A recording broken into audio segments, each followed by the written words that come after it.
سورہ حج کی آیت نمبر 28 اور صحیح حدیثوں سے تکبیرات کو ذوالحجہ کے پہلے عشرے میں پڑھنے سے متعلق معلومات ملتی ہے۔ تکبیرات جو ہیں ان کے الفاظ ہیں اللہ اکبر اللہ اکبر، اللہ اکبر، لا الہ الا اللہ، اللہ اکبر، اللہ اکبر وللہ الحمد۔ یہ تکبیرات دراصل اللہ کی کبریائی، اللہ کی بڑائی بیان کرتی ہیں۔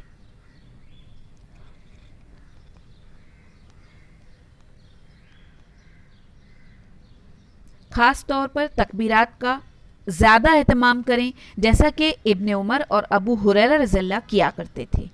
امام بخاری رضی اللہ فرماتے ہیں حضرت ابن عمر اور حضرت ابو ہریرہ ماہ ذوالحجہ کے ان 10 دنوں میں بازار کو نکل جاتے اور تکبیر کہتے رہتے،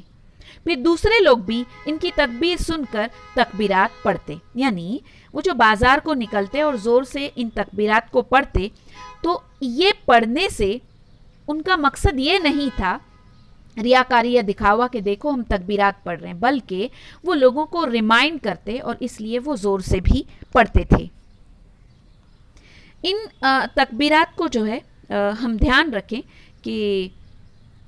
عموماً جہری تکبیریں کہنا ہے، یعنی وتھ ساؤنڈ، آواز کے ساتھ پڑھنی ہے، اور آواز زیادہ سے زیادہ بلند کرنا مردوں کے لیے مستحب ہے، خصوصاً یوم عرفے کی نماز فجر سے لے کر،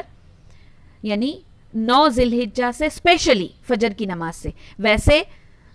پورے 10 دنوں میں ہی، یعنی پہلی تاریخ سے ہی پڑھنا ہے فرض نماز کے بعد، اور باقی وقت میں بھی، لیکن یوم عرفہ یعنی 9 ذی الحجہ کی فجر کی نماز کے بعد سے لے کر 13 ذی الحجہ کی عصر کی نماز تک، اس دوران ہر فرض نماز کی بعد زور سے جہراً تکبیرات کو پڑھنے کا اہتمام کرنا چاہیے۔ ان 5 ڈیز میں فرائض کے بعد یعنی فرض نمازوں کے بعد تکبیرات کا پڑھنا حضرت عمر، حضرت علی، حضرت عبداللہ بن عباس اور حضرت عبداللہ بن مسعود رضی اللہ سمیت بہت سارے صحابہ کرام سے ثابت ہے۔ تو